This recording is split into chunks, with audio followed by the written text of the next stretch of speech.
एक ट्रेडिशन बन गया है। आपका धर्म क्या है? हिंदू धर्म। हिंदू धर्म नहीं है, हिंदू शब्द पूरे इस फिलॉसफी में कहीं पर भी नहीं है। रामायण में कहीं पूरे वाल्मीकि जी ने कहीं पर भी हिंदू धर्म शब्द प्रयोग नहीं किया। ये हिंदू शब्द तो बाद में लोगों ने बनाया। हमारे धर्म का नाम है सनातन वैदिक धर्म। हिंदू शब्द जो है वो बेसिकली जो है इस्लामिक शब्द है। हिंदू का अर्थ कहीं वेद में नहीं मिलता है, कहीं उपनिषद महाभारत रामायण कहीं नहीं है हिंदू शब्द। ये मुसलमानों ने भारतीय लोगों को दिया। जैसे अंग्रेजी का कोई शब्द ढूंढना हो तो ऑक्सफोर्ड की डिक्शनरी रेफरेंस के तौर पर हम देखते हैं, ऐसे ही अरबी उर्दू और फारसी का कोई शब्द हमको देखना है तो गयास उल लुगात, करीम उल लुगात और फिरोज उल लुगात, ये 3 डिक्शनरी हैं उनकी।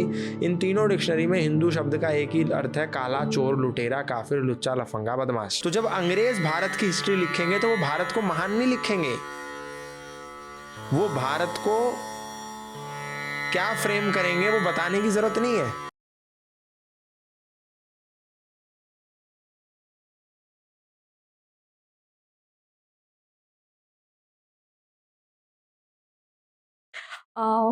Hello Gautam ji, thank you so much कि आप मेरे पॉडकास्ट में आए।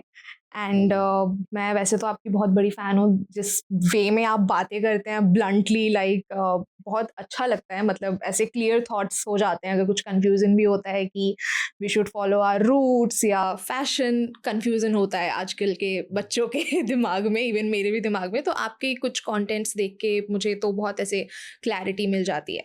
पर मेरा एक क्वेश्चन है, आप हमेशा ही आप ये बोलते हैं कि सनातन धर्म खतरे में है, एक नहीं है। तो आप पहले मुझे ये समझाएँगे कि सनातन धर्म है क्या? मतलब बहुत सारे लोग हैं जो नहीं जानते होंगे, जो आपको फ़ॉलो करते हैं वो तो 100% सब जान गए होंगे। देखिए, जब भी कोई प्रोडक्ट आता है समाज में, तो जब प्रोडक्ट आता है तो उस प्रोडक्ट को यूटिलाइज कैसे करना है, उसको यूज कैसे करना है, उसके साथ एक यूजर गाइड भी आती है।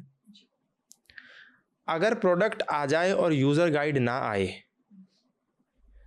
तो क्या हम उस प्रोडक्ट को ठीक प्रकार से यूज कर सकते हैं? नहीं। उदाहरण के लिए, आपने एक बहुत सुंदर पार्क बनाया, ठीक है, बहुत सुंदर पार्क बनाया। अब उसमें फुटपाथ भी बना दिया, गार्डन एरिया बना दिया, बहुत अच्छे अच्छे फूल लगा दिए, झूले भी लगा दिए, जो भी होता है सब कर दिया आपने। अब अचानक से कोई व्यक्ति उस पार्क में घुसता है और वो घास पे चलने लगता है, जी। फूल तोड़ने लगता है, फुटपाथ पे नहीं चलता है, और जो भी नहीं करना चाहिए वो सब करता है। और जब वो ये काम करता है तो कोई आकर के उसको टोक देता है, उसका जो भी केयर टेकर है उसको आके टोकता है।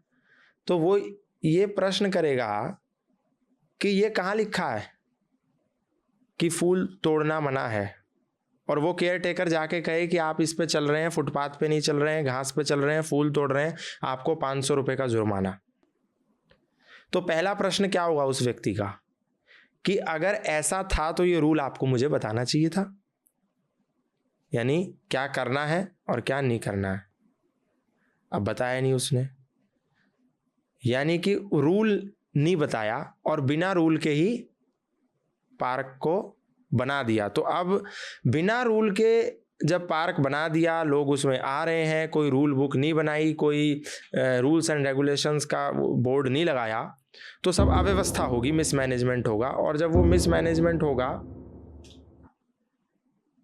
तो इसका परिणाम क्या होगा ये सब हम जानते ही हैं कि जो पार्क है वो ठीक प्रकार से नहीं मैनेज हो पाएगा। ठीक इसी प्रकार जब भगवान ने ये सृष्टि बनाई तो उस भगवान ने सृष्टि बनाने के बाद इसमें भी कुछ रूल्स बनाए, हमको क्या खाना है, क्या नहीं खाना है, क्या करना है, क्या नहीं करना है, कैसे जीना है, कैसे नहीं जीना है, ठीक है। तो सृष्टि जब बनाई तो उसके साथ ईश्वर ने भी एक रूल बनाया, उस रूल को कहते हैं वेद, उसी को कहते हैं यूजर गाइड। इस सृष्टि को यूज कैसे करना है उसके लिए एक यूजर गाइड दिया, एक कैटलॉग दिया जिसका नाम है वेद, ठीक है। जब से संसार है तभी से यूजर गाइड है। ये प्रोडक्ट आज आया ये, और यूजर गाइड आए 500 साल के बाद, तो ये बहुत ही बेवकूफ़ी होगी। बिल्कुल। 500 साल तक हम इसका क्या करेंगे? व्यर्थ हो गया।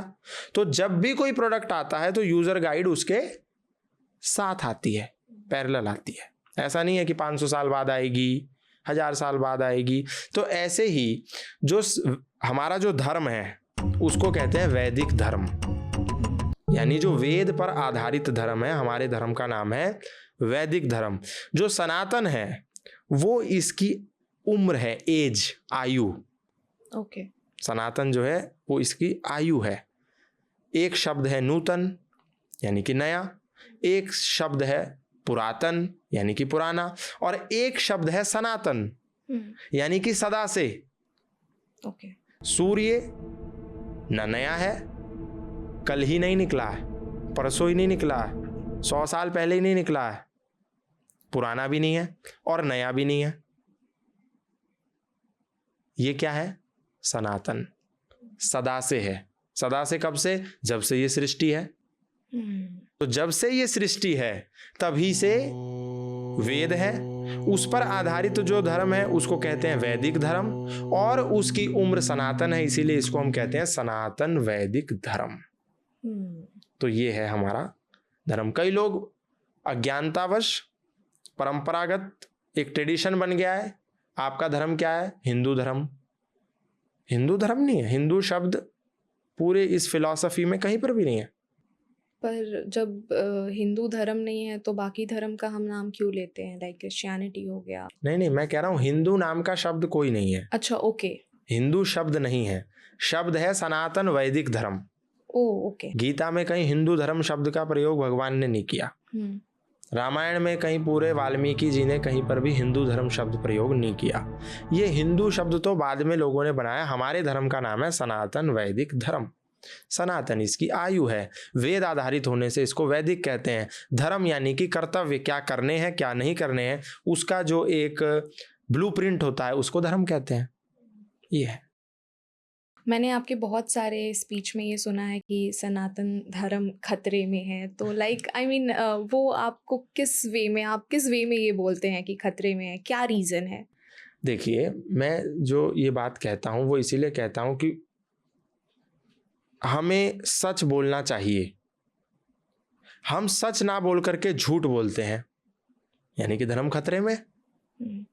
सब उल्टा जा रहे हैं ना। हमें किसी की हत्या करके नहीं खाना चाहिए, ये धर्म है। किसी को भी मार करके रोटी के साथ खा लो, ये अधर्म है। तो धर्म खतरे में हो गया ना। आप चारों तरफ देखिए, क्या खाना है, क्या पहनना है, कहाँ जाना है, क्या पीना है, इस पर कोई बॉर्डर लाइन नहीं है, कोई बाउंड्री है ही नहीं। सब मर्यादाएं जो हैं वो तार तार हो गई हैं। पहली बात, एक तो ये वाला एस्पेक्ट हो गया। दूसरा ये, जो हमारा जो धर्म है वो कहता है संगच्छध्वम संवदध्वम संवो मनांसि जानताम देवा भागम यथा पूर्वे संजानानाम उपासते। मिल करके रहो, एक होकर के रहो, संगठित रहो, ऑर्गेनाइज्ड रहो, स्ट्रक्चर्ड रहो, ये धर्म कहता है। आपस में लड़ना नहीं है, वैर नहीं करना है, झगड़ना नहीं है, ऊंच नीच नहीं करनी है, भेदभाव नहीं करना है। हम क्या कर रहे हैं? इस धर्म के बिल्कुल विपरीत कर रहे हैं। ये बिहारी है, ये बंगाली है, ये चमार है, ये पहाड़ी है, ये नॉर्थ ईस्ट का है। ये तो करना ही नहीं था ना, ये तो अधर्म है। ये नीची जाति का है, ये ऊंची जाति का है, ये ब्राह्मण है, ये बढ़िया है, ये मराठी है, ये गुजराती है। मतलब क्षेत्र के आधार पर, भाषा के आधार पर, प्रांत के आधार पर, जाति के आधार पर, वर्ण के आधार पर भेदभाव कर रहे हैं हम। तो ये जो भेदभाव अगर इसी तरीके से करते रहे तो धर्म खतरे में है ना। किताबों में सिद्धांत लिखे होने धर्म नहीं होता है। किताबों में लिखी गई बातों को जीवन में जीना धर्म है। तो जब हम किताबों में लिखी गई बातों को जीना खत्म कर देंगे, बंद कर देंगे, समाप्त कर देंगे, स्टॉप कर देंगे, तो क्या होगा? धर्म समाप्त हो जाएगा, यानी धर्म खतरे में है। स्वाभाविक सी बात है ना। आप ओवर स्पीड चलाएंगे गाड़ी को, यानी कि क्या? आप खतरे में हैं। आप सुरक्षित कब है? जब स्पीड लिमिट में चले। तो यानी कि जो करना है वो अगर आप करेंगे तो आप सुरक्षित हैं, जो नहीं करना है वो अगर आप करेंगे तो आप असुरक्षित हैं, यानी खतरे में। तो इसलिए हम कहते हैं कि धर्म खतरे में है। जो हमको करना चाहिए वो हम नहीं करते हैं, जो नहीं करना चाहिए वो खूब करते हैं। तो इसलिए थोड़ा सा ये है इसके आपने पीछे। जो एक्सप्लेन किया मल्टीपल कास्ट के बारे में, बहुत अच्छे से एक्सप्लेन किया पर ये चीज़ें ऐसी हैं जो बहुत टाइम से चलती आ रही हैं एंड वही लोग अभी फॉलो कर। कितने टाइम से? अब ये मुझे एग्जैक्ट, मैं तो खुद ही 25 साल की हूँ, बट ऑल आई नो कि हाँ बहुत टाइम से लोग ये जाति में भेदभाव करते हैं। नहीं, तो आपको ऐसा क्यों लगता है कि आप 25 साल के हो तो आपको नहीं पता होना चाहिए? मैं भी 25 साल का हूँ। अच्छा। हाँ, पर आप गुरुकुल गए हैं ना? ये देखिए, नहीं, ये उम्र का विषय नहीं है, ये क्यूरियोसिटी का विषय है। कि क्या बोलते हैं अंग्रेजी में, क्यूरियोसिटी? हाँ, सही बोल रहे हैं, जिज्ञासा का विषय है। जिज्ञासा। तो कई बार व्यक्ति जिज्ञासा होता है तो वो एक छोटा सा बच्चा है, उसका नाम क्या है, गूगल बॉय देखा है आपने? एक छोटा सा बच्चा है, अच्छा, अब तो थोड़ा बड़ा हो गया। ओके। वो, उससे आप कुछ भी पूछ लो सब बता देता है, इसीलिए उसका नाम ही पड़ गया गूगल बॉय।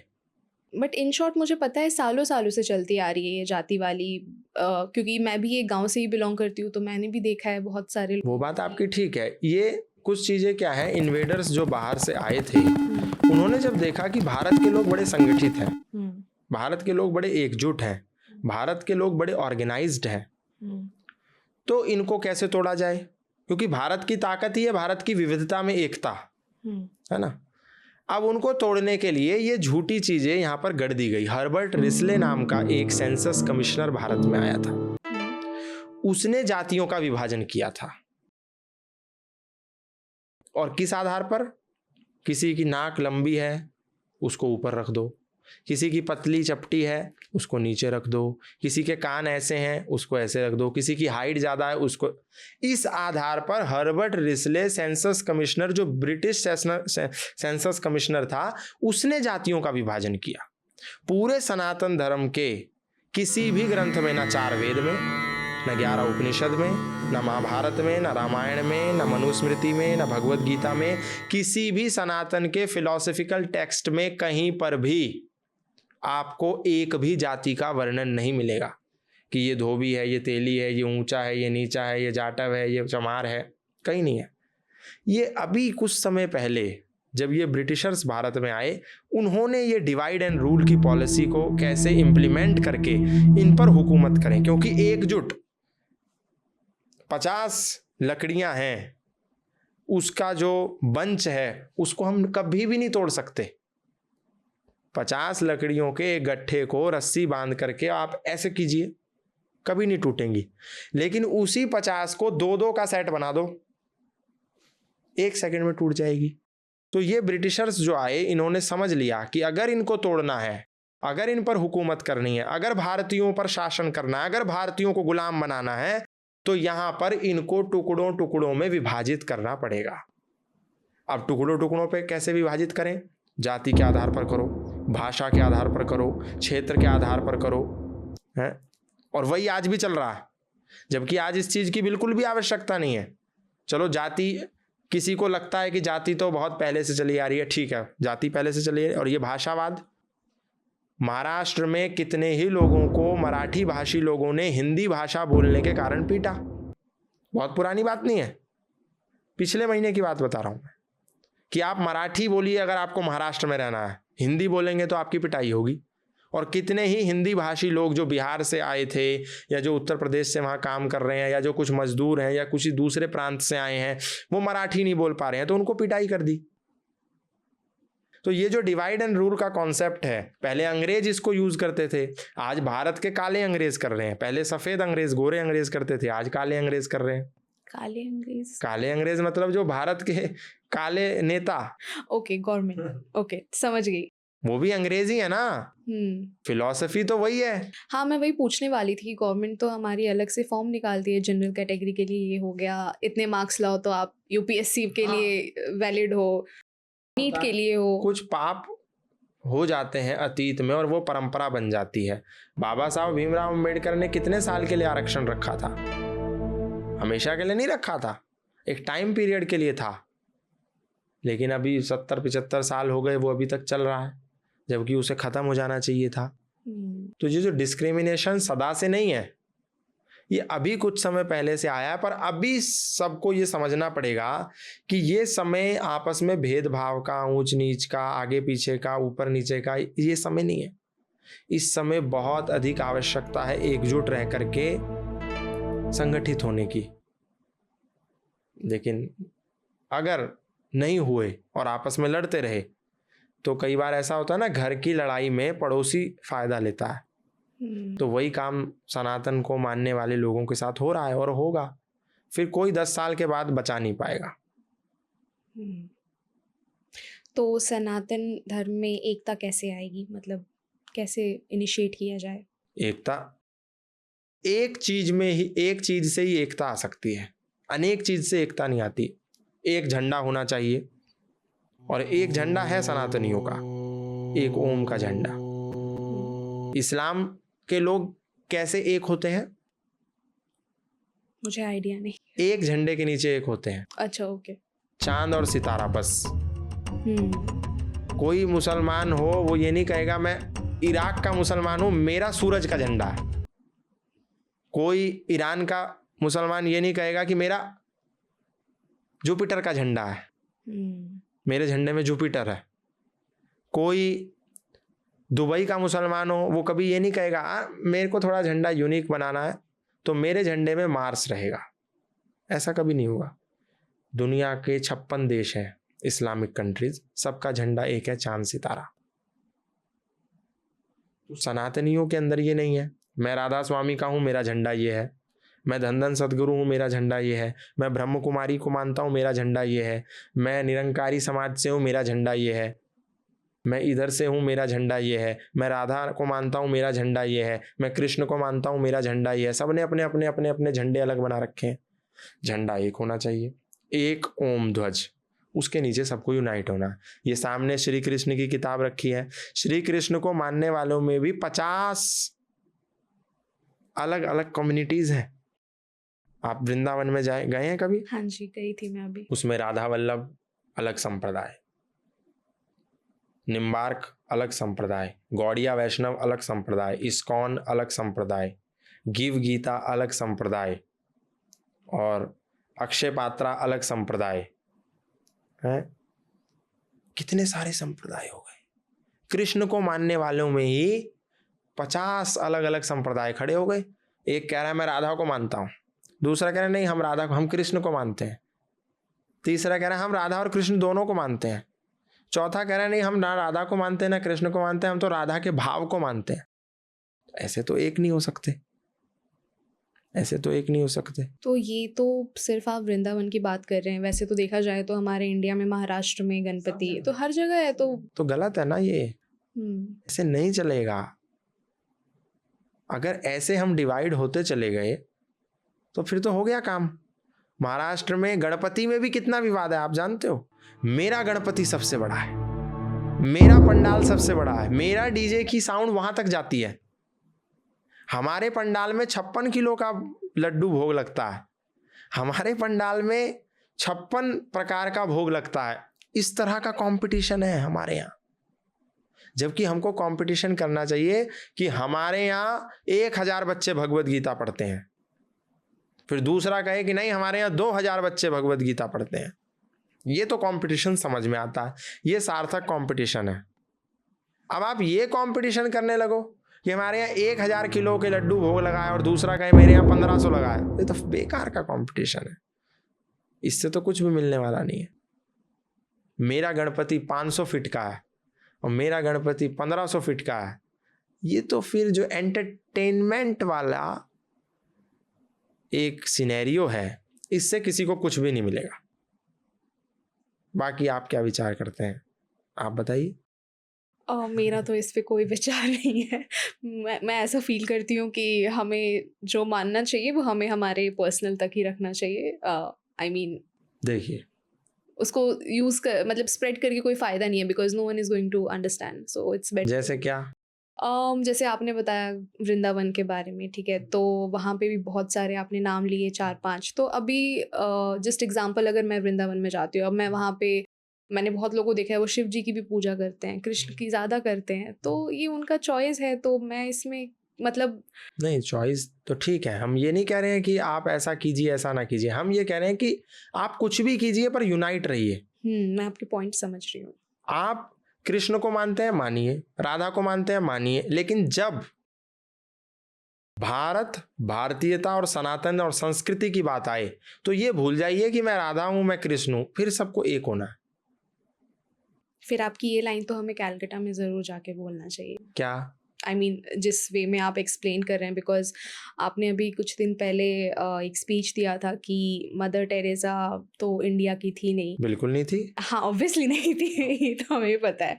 एंड कैलकाटा के काली घाट के एक मंदिर में जस्ट बिकॉज हमारा ही फॉल्ट है कि हमने उसको अच्छे से मेंटेन नहीं किया, एंड शी केम, और उसके बाद उन्होंने अपना हॉस्पिटल ये सब बनाया जिसमें आपने उनको डायन भी बोला। तो इसमें गलत पॉइंट क्या है? गलत पॉइंट कुछ नहीं है, पर सही मतलब कैलकाटा के सिचुएशंस जो हैं वो भी तो गलत ही हो रहे हैं ना, कि वहाँ पे बहुत सारे मुस्लिम हैं और हिंदू, वहाँ हमेशा ये सब चलता रहता है वहाँ पे। अभी आजकल तो बहुत ज़्यादा ट्रेंड। नहीं, इस वाले मदर टेरेसा वाले पॉइंट में क्या?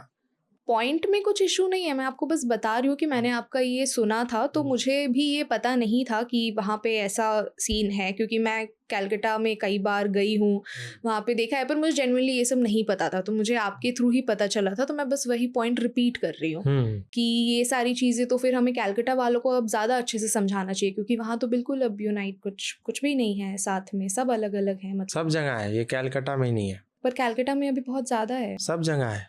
मैंने अभी दिल्ली में भी रिसेंटली है। सुना कि कैलकाटा में एक दो ऐसे एरिया हैं जिनका नाम मुझे जेन्युइनली नहीं पता, अगर पता होता तो मैं नाम ले भी लेती, जहाँ पे आप जय श्री राम और कृष्णा का नाम नहीं ले सकते। सब जगह है। यहाँ से 50 किलोमीटर दूर मेवात, सुना है आपने? हाँ, सुना है। मेवात में आप के घर में घंटी की आवाज नहीं आ सकती है। क्यों? बस नहीं आ सकती है, अच्छा, ओके। क्योंकि एक कम्युनिटी की पॉपुलेशन ज़्यादा है और उनको घंटी की आवाज़ से समस्या है, तो आप घंटी नहीं बजा सकते हैं, आप आरती नहीं कर सकते हैं, करेंगे तो आवाज़ बाहर नहीं आनी चाहिए। तो ऐसा नहीं है कैलकाटा में ही है, ये नूहू मेवात में भी है, ये मुर्शिदाबाद में भी है, ये शाहीन बाग में भी था, ये सब जगह है। हमें दिख नहीं रहा है, हमारी आंखें बंद हैं। हमारी आंखें बंद होने से अगर कबूतर आंखें बंद कर लेगा तो बिल्ली उसको शिकार नहीं करेगी, ऐसा नहीं है। कबूतर आंखें बंद कर ले, चाहे कंबल ओढ़ के सो जाए, पर बिल्ली ने अगर उसको देख लिया तो बिल्ली तो शिकार करने वाली है। तो हमको केवल कैलकाटा दिख रहा है क्योंकि मीडिया केवल कैलकाटा दिखा रहा है, पर हो ये सब जगह रहा है। पंजाब में भी हो रहा है। पंजाब इस समय कितनी बड़ी ट्रेजेडी से गुजर रहा है, बहुत बड़ी त्रासदी से गुजर रहा है। हर व्यक्ति वहां देखिए कैसे क्रिश्चियनिटी के प्रभाव में आ रहा है। हमको नहीं दिखता है तो वो बात अलग है, पर सब जगह कुछ ना कुछ चीजें हो करके अल्टीमेटली एक ही टारगेट है, कैसे सनातन को कमजोर करना है। सनातन को कमजोर करके या तो सनातन का जो यंग माइंड है, जो यंगस्टर्स हैं, जो यूथ है, या तो उसको मुसलमान बना दो, या उसको मुसलमान नहीं बना पाए तो कोई बात नहीं, उसके लिए दूसरी एक टैबलेट है, उसको ईसाई बना दो। ईसाई नहीं उसको पसंद आया तो कोई बात नहीं, उसको कम्युनिस्ट बना दो। कम्युनिस्ट नहीं पसंद आया तो कोई बात नहीं, उसको नास्तिक बना दो। नास्तिक वाली टॉफी उसको पसंद नहीं आई तो कोई बात नहीं, उसको नव बौद्ध बना दो। कुछ भी बना दो, लेकिन उसको सनातन से काटना है। नव बौद्ध मतलब बुद्धि, आधुनिक बौद्ध, क्योंकि रियल जो बौद्ध की फिलॉसफी है वो आज कोई भी बौद्ध फॉलो नहीं करता है। ओके। जो बौद्ध थे, जो गौतम बुद्ध थे, उनकी एक ही फिलॉसफी थी, विपश्यना। इसका मतलब आप समझाएंगे थोड़ा? विपश्यना आपने नहीं सुना? नहीं सुना। विपश्यना, पश्यना मतलब देखना, विपश्यना मतलब अच्छे प्रकार से देखना। तो विपश्यना एक ध्यान की टेक्निक है। ओके। इसमें 10 दिन के शिविर होते हैं, सुबह से लेकर शाम तक आपको वहाँ जा कर के 10 दिन का रेजिडेंशियल कैंप होता है। तो वहाँ आपको ये विधि सिखाई जाती है ध्यान की, जो बुद्ध मतलब विपश्यना, उसके अलावा बुद्ध का कोई मतलब नहीं है ना। लेकिन आज जो ये बुद्ध के नाम पर पूरा प्रोपेगेंडा चल रहा है, उसमें ध्यान को छोड़ करके बाकी सब है। इसीलिए उसको कहते हैं नव बौद्ध, मतलब आधुनिक बौद्ध, पर वो उसका बौद्ध से कोई लेना देना नहीं है, बस स्टैंप बौद्ध का है, बाकी सब कुछ अलग है। यानी कि ऐसा मान लीजिए, लोकल मार्केट से एक सामान उठाया और उसके ऊपर एडिडास का स्टैंप लगा दिया, H&M का स्टैंप लगा दिया, तो H&M का स्टैंप लगा देने से लोकल सामान H&M का नहीं हो जाएगा। सड़क पे से पर्स उठा करके उस पर गुच्ची का लोगो लगा देने से वो गुच्ची का तो नहीं हो जाएगा ना। तो नव बौद्ध जो हैं वो ऐसे ही हैं, स्टैंप तो बुद्ध का लगा है, बाकी उसका बुद्ध से कोई लेना देना नहीं है। तो अल्टीमेटली सबका एक ही मिशन और विजन है, कैसे कुछ भी करके सनातन को तोड़ना है। तो सनातन को ऐसा, मतलब वैसे तो मैं समझ गई हूँ, पर आजकल के जो लोग हैं जैसे हमारे एज के, तो हमें उनको क्या ऐसे मोटिवेट करना चाहिए कि they should follow our culture, follow our roots, जो कि आजकल हम नहीं करते हैं। 24 घंटे में 24 मिनट का मेडिटेशन बहुत ज़रूरी है। 24 घंटे में 24 मिनट भी अगर मेडिटेशन नहीं किया तो समझिए हमने कुछ नहीं किया। मेडिटेशन क्या है? आंख बंद करके अपने विषय में थोड़ा सोचना, मैं क्या कर रहा हूँ। ये कोई मतलब कर्म कांड नहीं है, कोई रिचुअल नहीं है कि हमको ये करना है, इससे हमको ये मिल जाएगा। मेडिटेशन एक पूर्ण रूप से साइंटिफिक टेक्निक है कि आप दिन में 24 घंटे क्या कर रहे हैं, क्यों कर रहे हैं, आपने क्या किया, कैसे किया, आपको क्या करना है, इसके बारे में थोड़ा आंख बंद करके चिंतन करना। अभी तो हम आंख बंद करते ही नहीं है। आंख एक ही समय बंद होती है जब हम सो जाते हैं, उसके सिवा ये आंख केवल कंज्यूम करती रहती है बाहर की चीज़ों को। और अभी एक बहुत बड़ा हथियार भी हमारे सबके हाथ में आ गया है, एक बहुत ही ज़्यादा खतरनाक वेपन जिसको हम मोबाइल कहते हैं। उसमें हम 24 घंटे में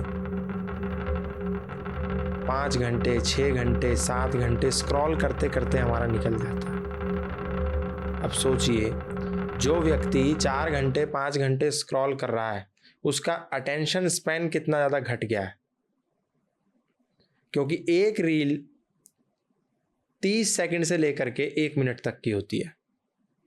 जो व्यक्ति 3 घंटे 4 घंटे रील देख रहा है, सोचिए उस 3 घंटे 4 घंटे में उसके सामने से कितनी रील्स गुजर गई होंगी।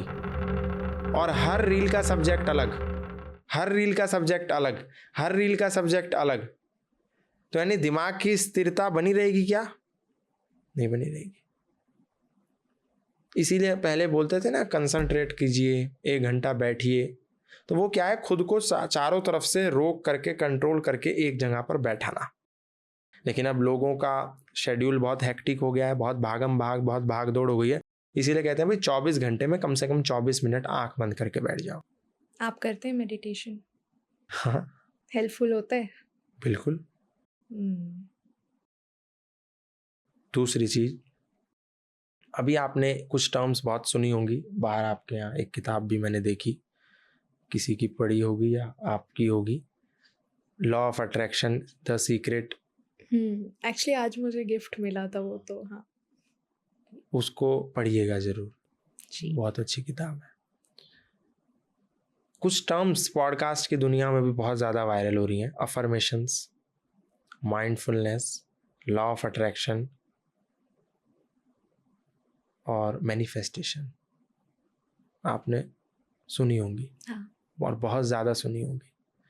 कोई ऐसा भारत का मोटिवेशनल स्पीकर नहीं है जो आज मैनिफेस्टेशन पर, अफर्मेशंस पर, माइंडफुलनेस पर, लॉ ऑफ अट्रैक्शन पर बात नहीं करता। और उसका एक ही फिलॉसफी है, एक ही कॉन्सेप्ट है कि आप सुबह उठिए और कुछ अच्छा सोचिए, अच्छा अट्रैक्ट कीजिए, अच्छा थॉट लेकर के आइए। ऐसा ही है ना? आपने इस पे कुछ सुना, पढ़ा या देखा?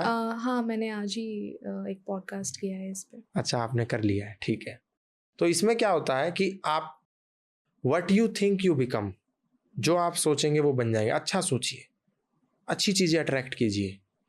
आप दुखी हैं तो खुशी को अट्रैक्ट कीजिए। यही सब होता है और ये घटित भी होता है। लेकिन ये सब चीज़ें मतलब डिस्कशन का पार्ट आज बनने लगी है, पर वास्तव में ये कहाँ से आया? ये तो हमारी सनातन संस्कृति में बहुत पहले से ही चला आ रहा है। जब हम आरती गाते हैं, अब उसमें एक लाइन आती है, जो ध्यावे फल पावे। सुना आपने? अरे हाँ, इतनी ऑब्वियसली सुना है। हाँ, इसका मतलब क्या है? मतलब जो बोलोगे वही फल। जो ध्यान करेंगे, जो ध्यावे, जो सोचेंगे, हम्म। वही मिल जाएगा। क्या ये मैनिफेस्टेशन नहीं है? जिसको आज अंग्रेजी कवर में, इंग्लिश कवर में बहुत अच्छे से पैक करके और वो किताब का रूप दे दिया, बहुत सुंदर, वो तो हमारे यहाँ देसी रैपर में पहले से ही है। हमको नहीं दिखता है तो बात अलग है। उदाहरण के लिए आप देखा होगा, एक माला होती है, उसमें कितने मोती होते हैं? डिपेंड, 20 भी होते हैं, 108 भी होते हाँ, अधिकतर जो होते हैं वो 108 होते हैं। तो कोई आपको कह रहा है कि आप ये वाला मंत्र कीजिए, कितनी बार कीजिए? 108 बार कीजिए। अब 108 बार उसको करने से क्या मिलेगा? क्या मिलेगा? बस ऐसे ही रटते रहो तोते की तरह, कुछ मिलने वाला? हैं। मिलता होगा, कैसे मिलेगा? मन को शांति तो मिलती है। मैं भी एक माला करती हूँ, जब भी पूजा करती हूँ तब भी। कौन सा मंत्र? बस नाम जाप कर किसका? राधा रानी का। ठीक है। अब इसके पीछे एक बहुत बड़ा साइंटिफिक कॉन्सेप्ट है, लेकिन क्या होता है, हम जानते नहीं हैं, केवल मानते हैं।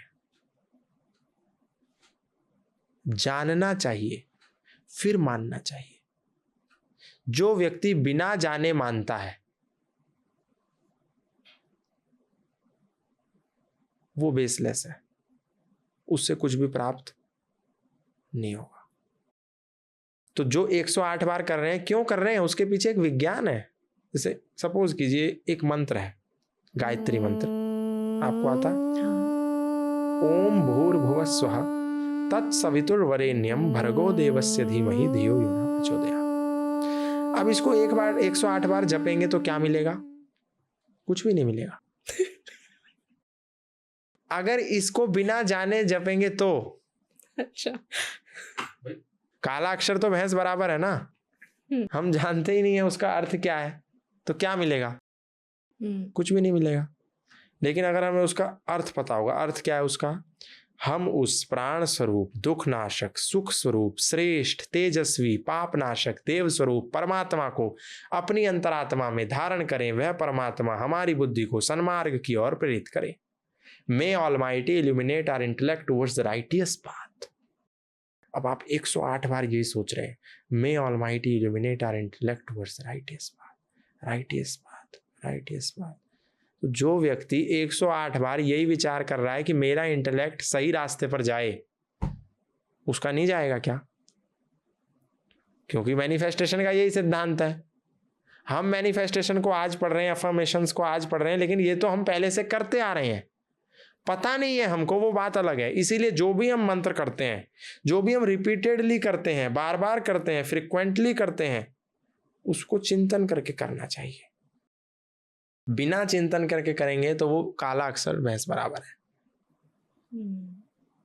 काला अक्षर भैंस बराबर का अर्थ पता है? यूजलेस। हाँ, तो चिंतन करके करें, सोच के करें, बस यही है। वैसे मैंने पढ़ा है कि आप गुरुकुल से आपने अपना एजुकेशन कंप्लीट किया है, तो गुरुकुल और जो नॉर्मल स्कूल्स होते हैं like CBSE board, ICSE board, इनमें क्या डिफरेंस है? इनमें एक बेसिक सा डिफरेंस होता है कि गुरुकुल सिस्टम जो है वो स्टूडेंट को इंडिपेंडेंट रहना सिखाता है। तो वो तो नॉर्मल बोर्ड वाले भी पढ़ा लिखा के इंडिपेंडेंट बनाने के तरफ ही भेजते हैं। मैं बताता हूँ, एक बच्चा स्कूल जाता है, उसकी मम्मी उसका बैग उठाती है, बस तक उसे ड्रॉप करके आती है, बस में बैठाती है, वो स्कूल जाता है, टिफिन उसको बना के देती है ना। कहीं भी मैं गलत बोलूं तो आप रोक सकते हो, टिफिन बना के देती है, वो जाता है स्कूल में पढ़ता है, लंच करता है, घर आता है, ड्रेस उतारता है, मम्मी ड्रेस धोती है, वापस अगले दिन पहनाती है, फिर उसका बस्ता उठाती है, सारा काम उसकी मम्मी करती है, उसका एक ही काम है केवल पढ़ना। गुरुकुल में ऐसा नहीं है। बच्चा अपने कपड़े भी खुद धोएगा, अपने कमरे में झाड़ू भी खुद मारेगा, बच्चे मिलकर के अपना खाना भी बनाएंगे। अलग अलग बच्चों की अलग अलग दिन ड्यूटी रहेगी, आज ये वाला ग्रुप बनाएगा, कल ये बनाएगा, परसों ये बनाएगा, पूरी व्यवस्था खुद करेंगे, पूरा इंडिपेंडेंट सिस्टम। बच्चे को प्रारंभ से ही इंडिपेंडेंट बनाए। ये तो आजकल की मम्मियाँ करती हैं, बैग उठाना। मेरे टाइम मैंने तो झाड़ू पोछा सब मारा है तो मैं तो नहीं मारूंगी ये। नहीं, एक बेसिक चीज बताइए। और ये तो ये आजकल की मम्मियाँ करती हैं, पहले की भी करती थी, पहले की नहीं भी करती थी, और आज की बहुत सारी हैं जो नहीं करती हैं। डिपेंड करता है। कई हैं जो अपने बच्चे को बहुत ज़्यादा पैम्पर करके रखती हैं, तो वो पैम्पर वाले फिर मक्खी आ जाए, कॉकरोच आ जाए तो उससे डर जाते हैं। घर में छिपकली आ जाए तो वो उस पर चढ़ जाते हैं, बेड पे चढ़ जाते हैं ना, इतना ज़्यादा पैम्पर कर देती है। कुत्ते से डर जाते हैं, छिपकली से डर जाते हैं, कॉकरोच से डर जाते हैं, बिल्ली से डर जाते हैं, चूहे से डर जाते हैं। तो जो बच्चा आपका कॉकरोच से डर रहा है, वो दरवाजे पर कल कोई दुश्मन खड़ा होगा तो उससे डरेगा, उसको देखते ही मर जाएगा। और ऐसा, ये हाइपोथेटिकल बात नहीं है कि आप ये सोचो कि अरे ये कैसी बात कर रहे हैं, दरवाजे पे कोई तलवार लेकर के क्यों खड़ा होगा, क्यों चाकू लेकर कोई खड़े, तो बेकार की बात कर रहे हैं, ये क्या लॉजिक हुआ। ऐसा हुआ है, तो आगे भी होगा ये? बिल्कुल होगा। होगा क्या, आज भी तो हो रहा है। हाँ, वैसे हो तो रहा है। और आगे तीव्र गति से होगा। जब भारत और पाकिस्तान का विभाजन नहीं हुआ तो हमारे जैसे कुछ बेवकूफ उस समय भी थे जो जा करके, उस समय तो पॉडकास्ट का जमाना नहीं था, उस समय मैगजीन्स चलती थी, अखबार चलते थे, पत्र चलते थे, तो उसमें वो लिखते थे कि सनातनियों को एक हो जाना चाहिए, मिल के रहना चाहिए, बंटना नहीं चाहिए। तो लोग कहते थे अरे क्या पागल की बात, पागलपने की बात है। उन्होंने बात नहीं मानी और उन पे हंसे, तो क्या हुआ, कुछ दिन के बाद उनको वहां से मार मार के भगाया गया। फिर भी कुछ लोग देख करके नहीं समझे, भारत आजाद हो गया तो उन 1980s की समय में भी कुछ लोग थे जो कश्मीर में हिंदुओं को कहते थे भाई मिल के रहो, जातिवाद मत करो, ऊंच नीच मत करो, भेदभाव मत करो, शत्रु बोध करो, कौन दुश्मन है, कौन अपना है, कौन दोस्त है, सब ध्यान से रखो। अरे क्या फालतू की बात है। लेकिन क्या हुआ, 19 जनवरी 1990 को आधी रात 7 लाख कश्मीरी हिंदुओं को काट के भगा दिया। तो जो तब हुआ वो आज भी हो रहा है, कल भी होगा, और तीव्र गति से होगा, तेजी के साथ होगा। तो इसीलिए अपने बच्चों को कॉकरोच से जो माताएं डरवाती हैं या उनका बैग उठा उठा के बस में छोड़ के आती हैं, उनका क्या हश्र होगा ये बहुत ज़्यादा बताने की आवश्यकता नहीं है। तो जो गुरुकुल की बात करी थी, हम दूसरी डायरेक्शन में चले गए। उसका यही है कि आपको कुछ एक्स्ट्रा चीज़ें सिखाई जाएंगी जो आपको नॉर्मल स्कूल में नहीं सिखाई जाएंगी। नॉर्मल स्कूल में आपको हिंदी भी पढ़ाते हैं, अंग्रेज़ी भी पढ़ाते हैं, साइंस भी पढ़ाते हैं, ज्योग्राफी भी पढ़ाते हैं, सोशल स्टडीज़ पढ़ाते हैं, संस्कृत नहीं पढ़ाते। नहीं पढ़ाते, वो केवल एक सब्जेक्ट के रूप में पढ़ाते हैं कि हाँ ये इतना पढ़ लो, मम नामः ये, त्वम नामः ये। आपको संस्कृत आती होगी, आप तो गुरुकुल से पढ़े हैं।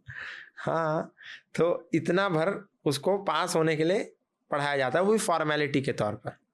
लेकिन यहाँ पर ऐसा नहीं है, यहाँ उसको इंग्लिश भी पढ़ाते हैं, हिंदी भी पढ़ाते हैं, मैथ्स भी पढ़ाते हैं, वैदिक मैथ्स भी पढ़ाते हैं, साइंस भी पढ़ाते हैं, हिस्ट्री भी पढ़ाते हैं, डीप हिस्ट्री पढ़ाते हैं, और साथ में संस्कृत भी पढ़ाते हैं।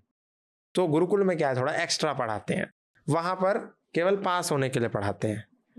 ये डिफरेंस है बेसिक। तो जैसे हमारे इंडिया में क्या होता है कि एजुकेशन मिनिस्टर है, हाँ। तो गुरुकुल में भी कुछ ऐसा होता है क्या कि बोर्ड, मतलब? हाँ, वैदिक भारतीय शिक्षा बोर्ड है, जैसे CBSE है, हाँ, central board of secondary education है, वैसे ही गुरुकुलों का भी एक बोर्ड है, भारतीय शिक्षा बोर्ड। उसके जो चेयरमैन है एक रिटायर्ड IAS ऑफिसर है, प्रोफेसर NP सिंह साहब। तो एक अलग से बोर्ड भी है, अलग से सिलेबस भी है। भारतीय इसमें क्या है, हमारे CBSE में औरंगजेब, अकबर, हुमायूं, बाबर, खिलजी, तैमूर लंग, अहमद शाह अब्दाली, ये महान थे, ये बहुत ग्रेट थे, टीपू सुल्तान टाइगर ऑफ मैसूर थे, ये सब चीज़ें पढ़ाई जाती हैं। छत्रपति शिवाजी कौन थे, राणा सांगा कौन थे, संभाजी राव कौन थे, हैं महाराणा प्रताप कौन थे, पृथ्वीराज चौहान कौन थे, इनके विषय में कुछ नहीं पढ़ाया जाता।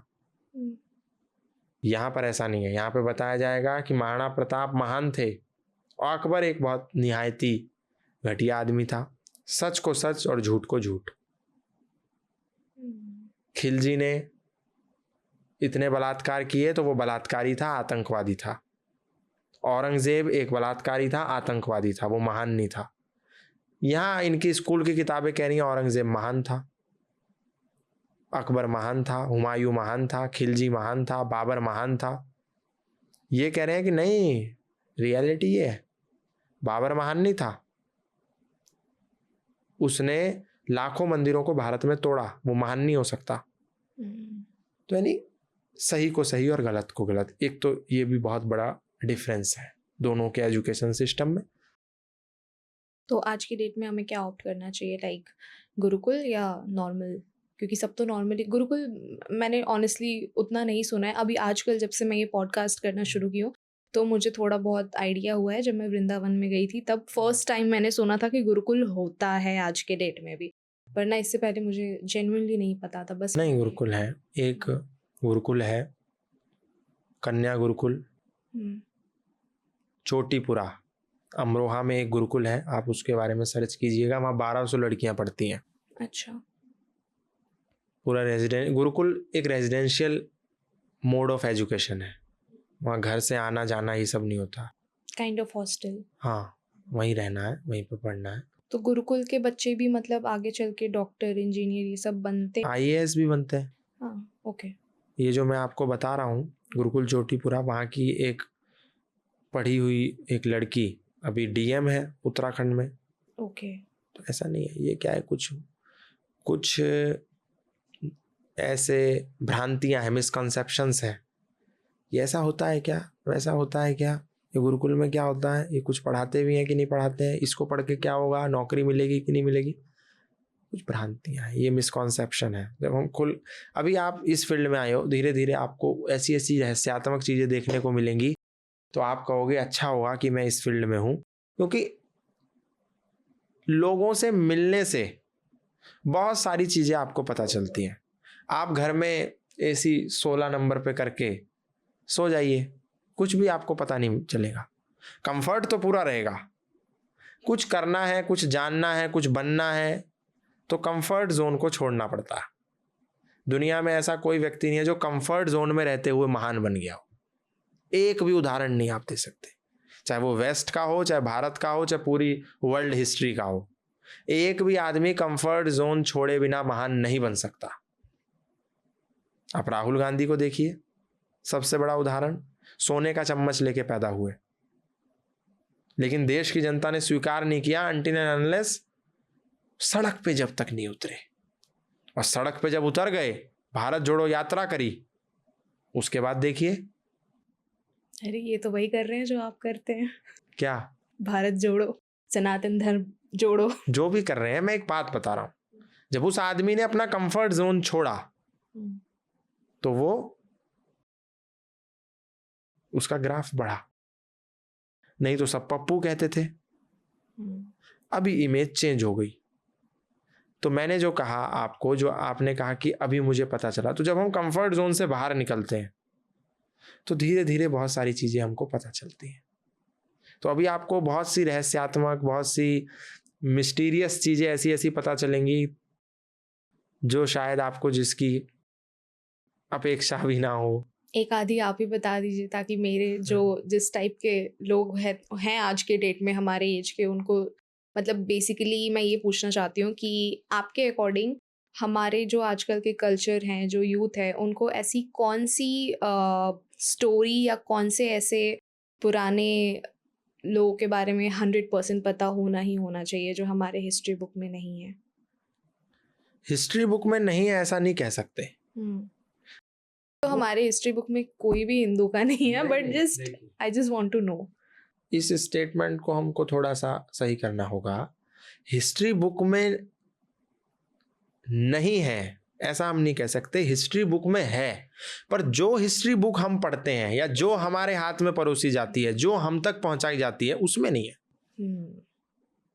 जो हमारे सिलेबस में लगी हुई है उसमें नहीं है। इरफान हबीब की किताब modern history of India, UPSC का जो व्यक्ति एग्जाम देता है उसमें लगी हुई है। उसमें यह लिखा है छत्रपति शिवाजी एक पहाड़ी चूहा था।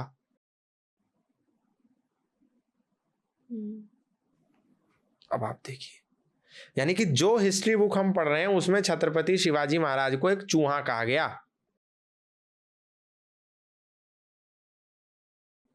तो हमको सही हिस्ट्री बुक पढ़नी है जो इतिहास अनबाइज्ड होके लिखा गया हो। और ये बुक कहाँ मिलेगी?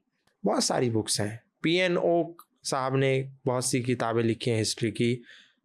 भगवत दत्त स्कॉलर नाम के एक हिस्टोरियन हुए, उन्होंने बहुत सी किताबें लिखी हैं। एडवोकेट राकेश कुमार ने बहुत सारी किताबें लिखी हैं हिस्ट्री की, अनबाइज्ड, है ना।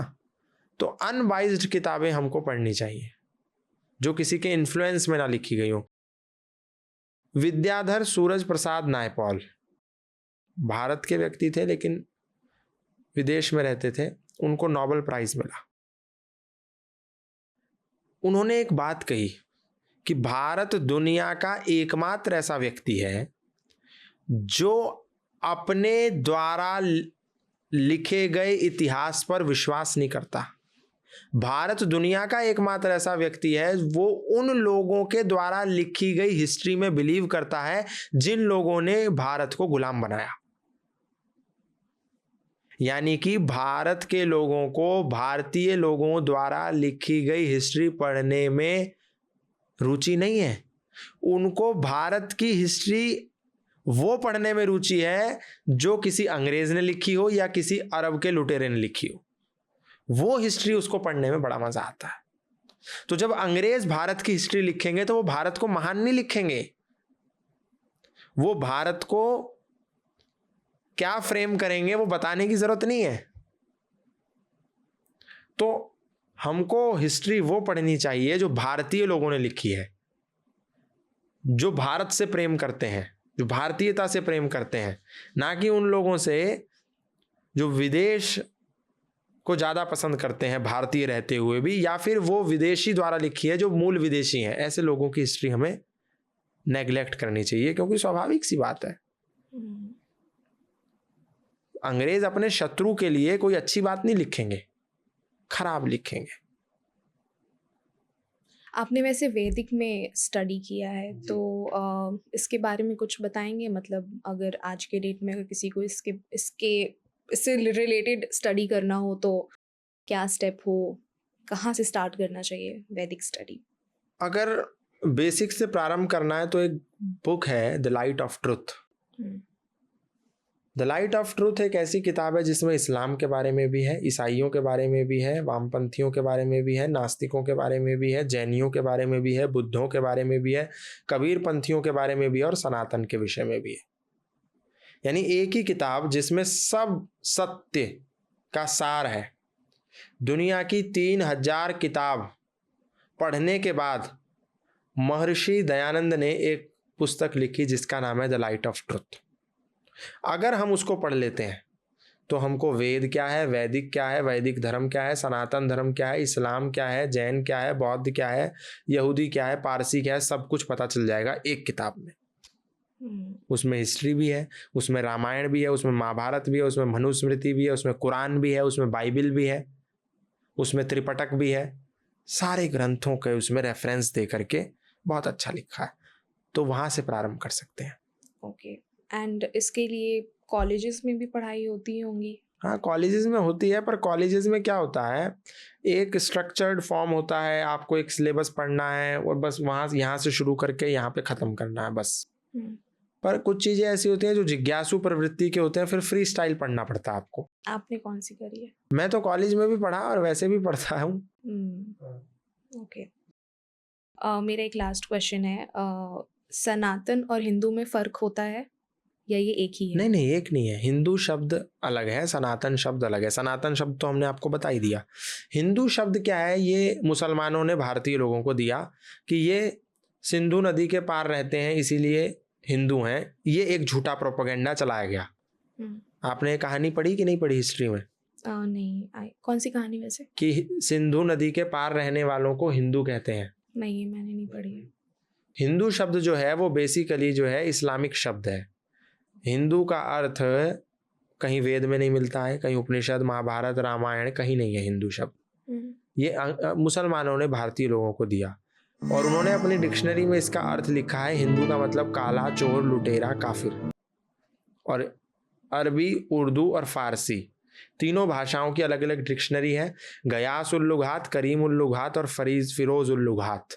जैसे अंग्रेजी का कोई शब्द ढूंढना हो तो ऑक्सफोर्ड की डिक्शनरी रेफरेंस के तौर पर हम देखते हैं, ऐसे ही अरबी, उर्दू और फारसी का कोई शब्द हमको देखना है तो गयास उल लुगात, करीम उल लुगात और फिरोज उल लुगात, ये 3 डिक्शनरी हैं उनकी।